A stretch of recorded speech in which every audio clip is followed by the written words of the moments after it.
Bienvenidos entonces al curso de extensión universitaria que damos junto con Daniel. Ya lo hemos dado en otras oportunidades y digamos, con éxito, ¿no es cierto? Pero un éxito local. Les hacía referencia a que, bueno, Daniel no tenía conocimiento, eh, sí, más o menos del número, porque se daba una idea, pero no tenía conocimiento de la variedad de lugares que nos han respondido y de dónde son ustedes, ¿verdad? Así que hemos, digamos, pasado de ser un curso de extensión universitaria local a prácticamente ser internacional. Es lo que nos permite este asunto de la virtualidad, de encontrarnos cara a cara con gente que jamás por ahí hubiéramos pensado en vernos, encontrarnos, en dialogar, en establecer contactos, relaciones, etcétera, etcétera. Quienes estamos en el mundo universitario lo hacemos porque, bueno, todos los congresos se han vuelto virtuales y entonces hemos intercambiado con gente de otros países también, o con gente de nuestro mismo país, pero de diferentes provincias. Y bueno, antes de pasar, digamos, a ver en más detalle en qué consiste el curso, los contenidos, y entrar de lleno directamente a las cuestiones que son propias del programa que hemos elaborado, me gustaría referirme a 3 o 4 cosas para que más o menos queden claras, de por qué también hemos tenido algunas dificultades, ¿no es cierto? Es decir, en primer lugar, yo les he tratado de responder a todos lo mejor posible. Les he enviado a todos el correo, por lo menos 2 correos les he mandado seguro a todo el mundo. Y a algunos sé que no les ha llegado, porque bueno, o me escribieron y les he reiterado los correos. No ha estado en mí poder resolverles todos los problemas. Seguramente a muchos les cayó un segundo y un tercer correo en la bandeja de spam y de correos no deseados, que siempre conviene revisar. Tengan en presente este punto, porque las direcciones de correos nuevas, por ahí el Gmail no los toma bien y caen, digamos, en correos de spam. Entonces quiero decirles que no era un problema que yo pudiera solucionar. Imagínense que he respondido y sigo respondiendo en este momento, ¿no? A personas que me están escribiendo porque quieren entrar y no pueden, etcétera, etcétera. Pero eso a la distancia, y si no es uno a uno, no se puede resolver. Entonces, con paciencia, pienso que van a poder ir solucionando estas cosas. Agenden, es una recomendación, agenden el correo del curso en su propio correo, tomen nota, para que no les caiga en ninguna otra bandeja que no sean los de recibidos, sino por ahí no van a encontrar la información. Esta es una cuestión básica que necesitamos establecer para comunicar, para que la comunicación sea fluida. Si no, nos vamos a intercambiar mensajes una y otra vez. Y yo les quiero decir una cosa, les quiero transmitirla con la máxima sinceridad posible. ¿Qué me ocurre? Me ocurre que, un segundito,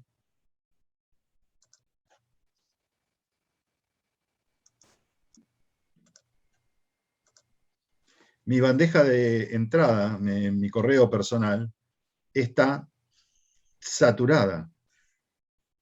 Porque les cuento lo siguiente, nosotros teníamos un cupo de 40 personas y como nos vimos sobrepasado por la demanda, lo ampliamos hasta 90. Tenemos invitados también, por eso no inscribimos más. El Zoom, podemos tener un tope de 100 personas en el Zoom. Y además he tenido que rechazar aproximadamente unos 320 mensajes, o sea, postulantes a hacer el curso. Esto quiere decir, tomen nota de esto, hagan la prueba si quieren, de responder 320 mensajes en una semana y se van a dar cuenta que es prácticamente estar todo el tiempo con eso. Porque es, te respondo esto, pero después es, ¿y cómo accedo a las clases? ¿Y cómo hago esto? ¿Y cómo? ¿Me explico? Entonces, ¿para qué les cuento esto? Sencillamente para que me disculpen si en algún momento he fallado, digamos, en esa comunicación. Nada más que eso. Y en lo sucesivo, que tengamos un poquito de paciencia y acomodemos esta forma de comunicarnos.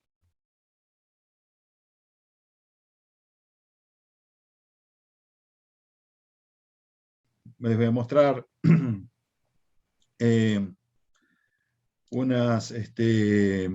voy a compartir una pantalla, una presentación de PowerPoint muy sencilla, que es esta que les planteo acá. Esto es un curso de extensión universitaria que está avalado por la Facultad de Humanidades y Ciencias de Educación de la Universidad Nacional de La Plata. Ha pasado por el Consejo, está aprobado y tiene un número de resolución. Esto es para que ustedes sepan que llegado el momento van a tener un certificado con el número de resolución incluido.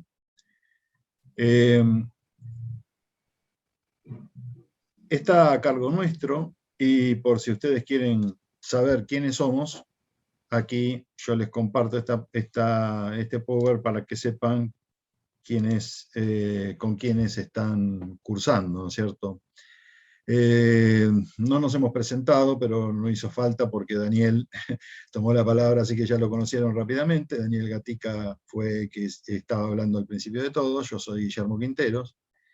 Bueno,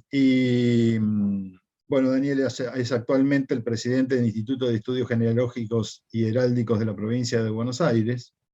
Se ha dedicado mucho a estos temas de genealogía. Conoce en detalle, diría yo, es uno de los especialistas de la herramienta que nosotros vamos a aprender aquí, junto con él, a manejar virtualmente, que es Family Search, ¿no es cierto? Y entonces con él vamos a aprender cómo manejarnos, cómo poder hacer, por ejemplo, encarar un árbol genealógico, si es eso lo que nos interesa. Aquí, como verán, ahí está el número de resolución, que es del año 19 y que se reitera para este año. Este soy yo, y por lo pronto lo que pueden ustedes conocer y que es más atinente a mi curso, son todos, tanto el suyo como el mío, son currículos abreviados. Bueno, yo a la genealogía, debo decir que conozco bastante menos de genealogía en su parte técnica, digamos, sino que porque yo me he dedicado más, digamos, a la historia de la familia. Dirijo proyectos y programas de investigación referidos a proyectos de familia, sí, a la historia de la familia. Y por supuesto la genealogía para mí ha sido una herramienta para, digamos, elaborar otro tipo de trabajos que no son específicamente genealógicos. La genealogía para mí es una disciplina que la tomo como accesoria a la disciplina principal, que para mí es la historia. ¿Correcto? Pero ya vamos a ver cómo estas dos cosas están fuertemente vinculadas entre sí, y algo podremos decir al respecto. La propuesta que nosotros tenemos es una propuesta básica, diría yo, ¿no es cierto? ¿Por qué quiero aclaro y digo que es una propuesta básica? Porque tenemos, así como vinieron personas de todos los lugares, y es fantástico que estemos todos aquí, también es cierto que cada uno de ustedes tiene un interés particular. Entonces, yo me he encontrado en la respuesta de los mails que he recibido, con personas que simplemente quieren conocer qué es este asunto de la genealogía. Otros que quieren hacer su propio árbol genealógico. Otros que ya avanzaron en hacer su propio árbol genealógico, han llegado hasta el 1600, ya les cuesta muchísimo seguir avanzando, porque ahí el problema de las fuentes es fatal, diría yo, pero que están interesados en conocer más respecto de los aspectos relacionados a la genealogía. Fantástico. Y después tenemos otros requerimientos, otros intereses que van por el lado de la investigación, de la disciplina propia de la genealogía, como también de la historia. Y acá es donde también podemos ahondar en algunos aspectos. Bueno, entonces la propuesta nuestra es básica en el sentido de que nos introducimos a la disciplina genealógica, ¿no? Vamos a tomarla como una disciplina autónoma, aunque fuertemente vinculada al campo, o está inserta dentro del campo de la historia, pero como una disciplina particular. Y además vamos a aprender, y esto es una cosa importante, porque además la demanda va por ese lado más fuertemente, las herramientas básicas para la elaboración de un árbol familiar, sea personal o de un tercero. Esto como ustedes quieran hacerlo. Las clases las vamos a dividir en 6, esta es la primera, o sea que vamos a tener 5 clases más. Son todos los martes, de aquí en más, 5 martes, de 18 a 20 horas, horario de la Argentina, y un poquito más también, digamos, podemos tomarnos algunos minutos más, pero 2 horas de Zoom son suficientes, más o menos está comprobado, por decirlo así, que estamos atentos más o menos ese tiempo a una pantalla y no más, tal vez menos. Pero como acá la propuesta es variada, tenemos que hacer varias cosas y por ahí hacemos cortes, entonces por ahí pasa mejor el tiempo. A lo mejor acá respondo a preguntas que son básicas que siempre nos hacen, ¿no? ¿Hay una evaluación? Sí. Y la evaluación va a consistir en la serie de ejercicios que van a ir haciendo a lo largo del tiempo, que es personal, hasta la conformación o la realización o la construcción de su propio árbol genealógico o de un árbol genealógico X, de un tercero. Se entregan certificados, como les dije, y ustedes, esto tomen nota por favor, pero no es necesario que lo hagan ya, pueden hacerlo al final. Deberán enviar nombre y apellido completo, o nombre y apellido tal como quieren ustedes que aparezca en el certificado que le vamos a entregar. Porque los certificados no los hacemos nosotros, los hace la Secretaría de Extensión Universitaria de la Facultad, y nosotros tenemos que mandarle estos datos para que hagan bien los certificados, porque si no después nos van a poner Mariana en lugar de María, Fernández en lugar de Fernanda, y etcétera, etcétera. Entonces, las cosas tienen que estar bien claras para que no haya problemas en ese sentido. Nos van a escribir a cursosgenia2@gmail.com, que es nuestro correo. La entrega de los trabajos finales se van a hacer también por correo electrónico, y la entrega de certificados lo mismo. Los materiales disponibles están en este sitio de Mega, aquí. Este es el link, que yo se los pasé por correo electrónico, y espero ahora en un minuto que ustedes me cuenten si tuvieron problemas, no tuvieron problemas, etcétera, etcétera. Me voy a referir brevemente un poquito a este sitio y les cuento algunas cosas de lo que está ahí adentro.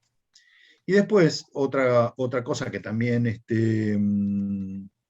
pueden tomar en cuenta es que las clases van a estar disponibles en YouTube, en este enlace que les voy a dejar, después, para que ustedes puedan acceder una vez que la clase esté subida a YouTube.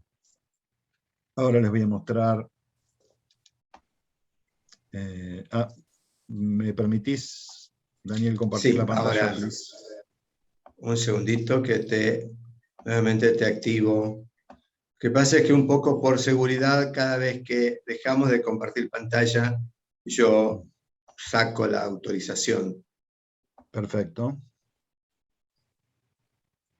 Cuando compartí la pantalla, ¿vieron bien o hubo alguna dificultad? ¿Se vio bien? No. Todo. Muy bien. A ver ahora.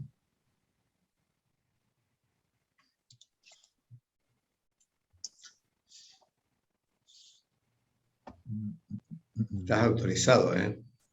Sí, sí. No, lo que pasa es que se me fue una.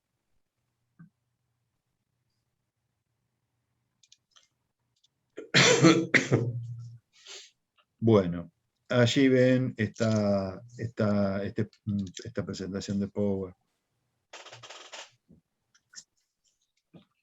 Bien, yo me voy a referir ahora un poquito a este asunto de la genealogía, propiamente dicho. La genealogía, para saber un poquito de qué se trata, bueno, nos remitimos un poco a la etimología de la palabra. Genia quiere decir nacimiento, origen, ¿no? Y logos, conocimiento, ciencia. Así que, digamos que la genealogía podríamos definirla como la ciencia que estudia los orígenes. ¿Y por qué hacer genealogías? ¿Por qué estar interesados en hacer genealogías o nuestro propio árbol genealógico, etcétera, ¿no?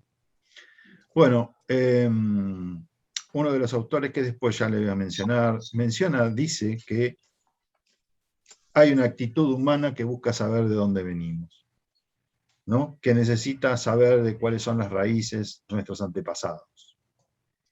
Y la pregunta es, ¿por qué necesitamos conocer esos orígenes, ese antepasado? Y la respuesta está, o se encuentra, digamos, en la búsqueda de una identidad propia, algo que nos identifique, que nos destaque, que nos haga ser distinto de los demás, ¿no es cierto?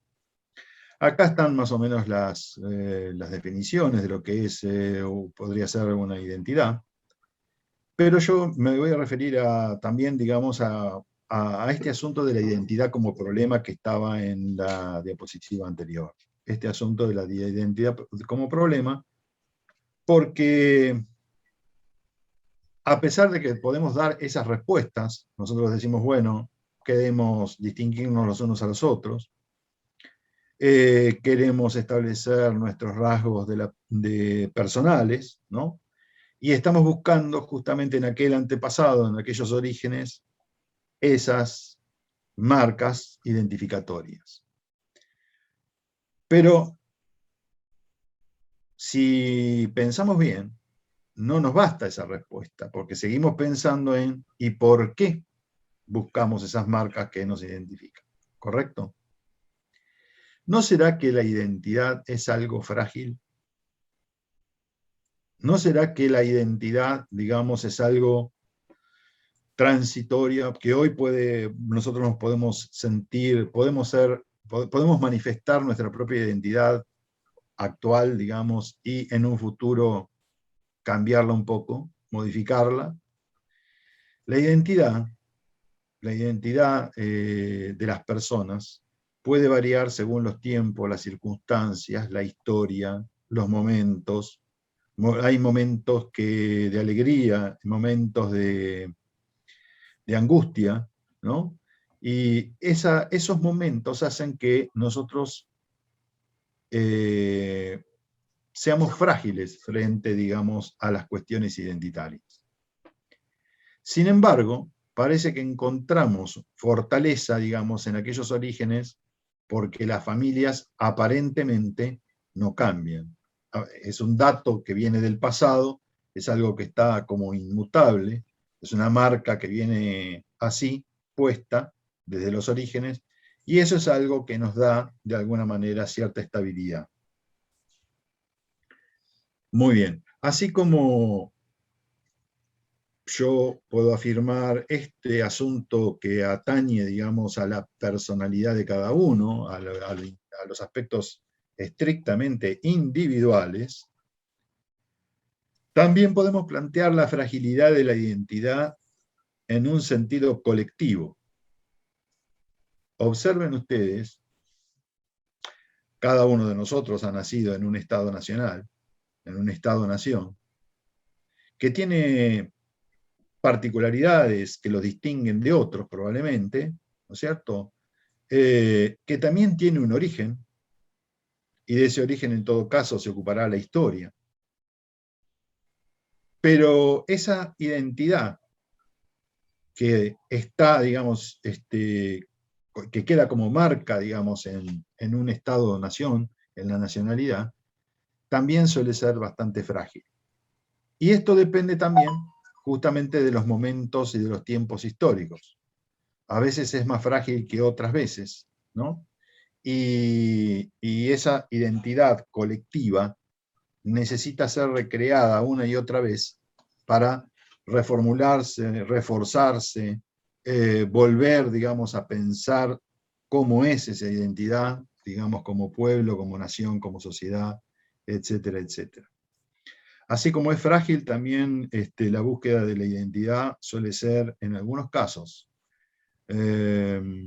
incluso complejas desde el punto de vista, si lo trasladamos a esto, digamos, al terreno de lo político, porque podría llegar a resultar algo problemático para el conjunto de la misma sociedad. Simplemente quiero hacer mención de esto sin entrar en ese detalle que no nos importa menos aquí, pero, digamos, la identidad está muy, la identidad de las sociedades está muy asociada, digamos, a el nacionalismo. Y el nacionalismo extremo es con el cual tenemos que tener cuidado, y esto es lo que yo decía respecto de la fragilidad de la identidad. ¿No es cierto? ¿Por qué? Digo esto porque sencillamente, digamos, si lo trasladamos al conjunto de la sociedad, esa distinción suele ser planteada de manera furibunda, fuerte. Cosa que nosotros no hacemos cuando intentamos construir nuestro propio árbol genealógico. La búsqueda va por otro lado, es mucho más individual, va por el lado de las familias, y si hay algo que tiene y distingue a la familia, a la genealogía, perdón, de justamente estas historias colectivas, es que precisamente cuando nosotros buscamos las familias a través del pasado, estamos sin querer tomando contacto con una diversidad increíble de personas, de situaciones, de momentos, de sangres diferentes, de corrientes migratorias.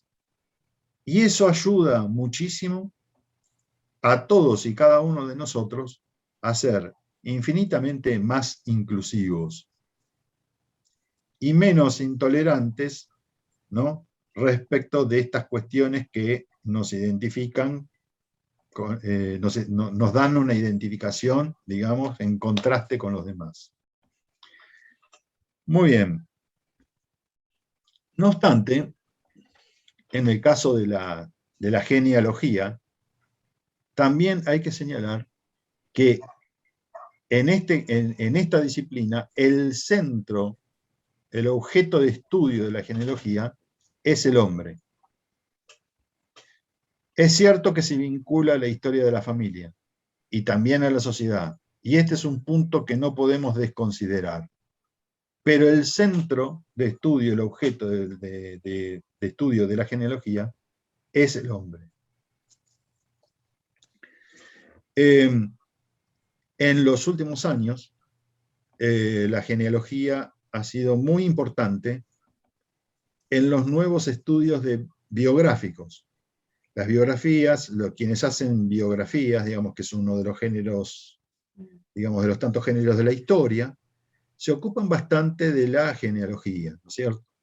Hay casos, por ejemplo, estaba consultando un libro que es bastante reciente, de una familia local acá en la Argentina, en el Río de la Plata, muy antigua, de un español de Barcelona, un tal Felipe Cenillosa, que viajó, digamos, al Río de la Plata, vino aquí cerca a Buenos Aires, se estableció en Buenos Aires en 1815.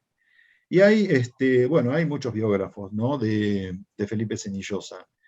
Y Yo también escribí unas cuantas cosas de él, pero me importaba menos la genealogía, me importaban más algunas otras cosas, ¿no es cierto? Sobre todo en el terreno de actuación política de este personaje, y menos en los demás porque hay muchas cosas hechas sobre Felipe Semillosa. Pero resulta que uno de estos libros que he consultado, que incluso lo tengo a mano, que es este, ¿no es cierto? Que se llama, el autor es Roy Ora, y es un excelente historiador, Roy Ora y Leandro Lozada. Una familia de la élite argentina se llama. Los Semillosa, 1810-1930. Resulta que descubrí que este libro no tiene hecha una genealogía. Nos cuenta verbalmente más o menos los padres, la esposa, ¿no es cierto? Los hijos y no mucho más. Pero no hace una síntesis, como podría ser, por ejemplo, podría plasmarse, digamos, en un árbol genealógico bien elaborado. De todos modos, bueno, solamente traía a colación de que en los últimos años precisamente los genealogistas se habían tomado el trabajo de hacer árboles genealógicos, ¿no? E historia, pero digamos la genealogía para contar la historia.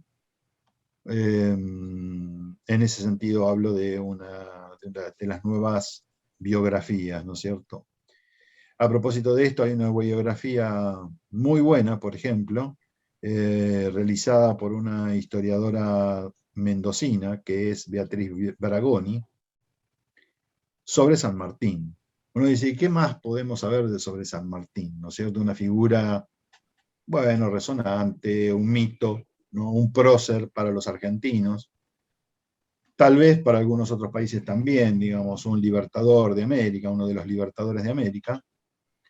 ¿Qué más se puede decir cuando se ha dicho absolutamente, bueno, un montón de cosas, ¿no? Sobre San Martín, en la literatura extraordinaria referida al libertador?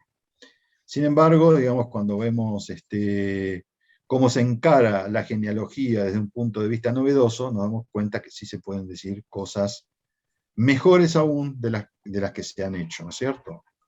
Bueno, su libro es muy bueno, se llama así nada más, San Martín. ¿Por qué estas distinciones? ¿Por qué me estoy refiriendo, digamos, a una genealogía más novedosa y más nueva? Porque hay una tensión en la literatura genealógica entre las viejas formas de hacer genealogía y yo diría que las nuevas. Ustedes van a ver que un genealogista tradicional nos cuenta, digamos, sobre un árbol genealógico, sobre una familia, va, digamos, hacia atrás, nos cuenta, toma, digamos, a partir de un personaje, de un ego, que vamos a llamarle ego, toma un personaje, y va hacia atrás reconstruyendo, digamos, ese árbol genealógico. ¿Cómo se construye? ¿Qué sale de ese árbol? Bueno, inicialmente lo que vamos a saber es que tiene 2 padres, 4 abuelos, 8 bisabuelos, 16 tatarabuelos, y así sucesivamente, ¿no es cierto? Y en algún momento eso se va a cortar. Bueno, lo que vemos en la genealogía, en los genealogistas tradicionales, es que toman una familia y nos cuentan esto. Y nos dicen, bueno, esto fue así, así, así, tiene tanto... Bueno, no sé qué les pasa a ustedes, eso está bien en el sentido de que uno va armando esos datos, conoce a la gente, conoce a sus padres, conoce a sus abuelos, conoce a todos sus antepasados, y puede reconstruir, tal vez, árboles compuestos por 60 u 80 personas. Que eso va, digamos, va a apuntar, digamos, a no solamente las ramas del padre y de la madre, sino también vamos a llenarlo con los tíos, los matrimonios de los tíos, los hijos, y así sucesivamente hacia atrás. Vamos a dar cuenta que llegamos a un aproximadamente a 60, 80, 100 personas. Muy bien. ¿Será bueno, imagínense si todo esto nosotros lo contamos, lo escribimos así, ¿no? Se vuelve un poco tedioso para leerlo. Cuando nosotros estamos leyéndolo, nos damos cuenta que eso es muy tedioso, ¿no es cierto? Voy a dejar de compartir la pantalla porque alguien escribió en el chat. Ah, sí. Luis dice, estoy compartiendo la clase con el compañero Antonio Saldivia. Bueno, perfecto. Y buenas tardes. Bueno, dejaría en el chat el nombre del libro de Roy, ahora sí. Lo repito ahora, así no me pierdo. Es Una familia de la élite argentina. Los Cenillosa, 1810-1930. Lo editó Prometeo. Bueno, entonces, vuelvo hacia atrás. Vamos a darnos cuenta, digamos, que si leemos uno de esos artículos, que yo se los he dejado incluso como ejemplo, bueno, la lectura no solo es tediosa, sino que terminamos diciendo, bueno, a ver, ¿para qué me contó todo esto? Porque en un sentido, digamos, la genealogía solo tiene una relevancia para uno mismo. Y está perfecto. Ahora, si yo quiero transmitir eso a otro, debo decirle algo más a ese tercero para que se interese por lo que yo le estoy contando. ¿Me estoy explicando? Entonces, las nuevas formas de hacer genealogía están muy emparentadas con las biografías personales. Y entonces, tanto la biografía como la genealogía se ven retroalimentadas en el buen sentido del término para poder elaborar mejor escritos, trabajos o narrativas, simplemente para contársela a mis hijos de cómo es la historia familiar. Bueno, este va a ser un punto al cual voy a volver para mostrarles, en alguna otra clase que venga, siguiente, para mostrarles digamos, sencillamente algunas pequeñas herramientas, no nos vamos a profundizar demasiado porque podríamos pasarnos horas y clases, y muchas clases de tinte metodológico para ver cómo uno puede escribir un trabajo. Pero sencillamente para tirarle algunos tips, ¿sí? Algunas herramientas como para que ustedes se sientan más cómodos a la hora de tener que escribir, aunque sea 2 paginitas. ¿Me explico? Con la elaboración del árbol genealógico que estábamos diciendo va a formar parte de la evaluación. ¿Correcto? Muy bien. Y me parece que me había quedado alguna cosa en el tintero, ¿no? Sí. Quería mencionarles sencillamente que había una tensión, no solamente en esta tensión, digamos, de lo tradicional y lo más moderno o novedoso, sino que también reparen en lo siguiente. Yo le voy a llamar así, digamos, a una genealogía tradicional. Es de corte biologicista, ¿no? Como si no pudiera haber, digamos, ninguna otra forma de hacer genealogía que no fuera a través, digamos, de las cuestiones estrictamente biológicas. ¿Me explico? Es decir, ¿y por qué planteo este asunto para pensarlo? Porque, en rigor, cuando nosotros vamos hacia atrás, incluso podemos llegar a descubrir que la biología ha tenido mucho que ver, muchísimo que ver, pero hay otros elementos también que han entrado en juego para que la biología se dé como se dio. ¿Me explico?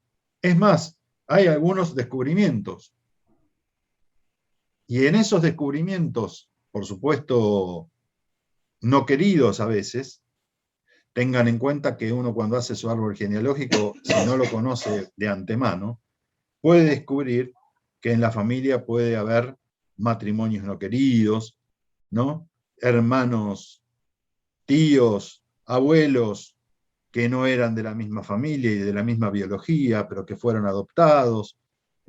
¿Me explico? Hijos ilegítimos, etcétera, etcétera. De todo puede haber. Podemos encontrar de todo y tenemos que estar preparados frente a esa posibilidad.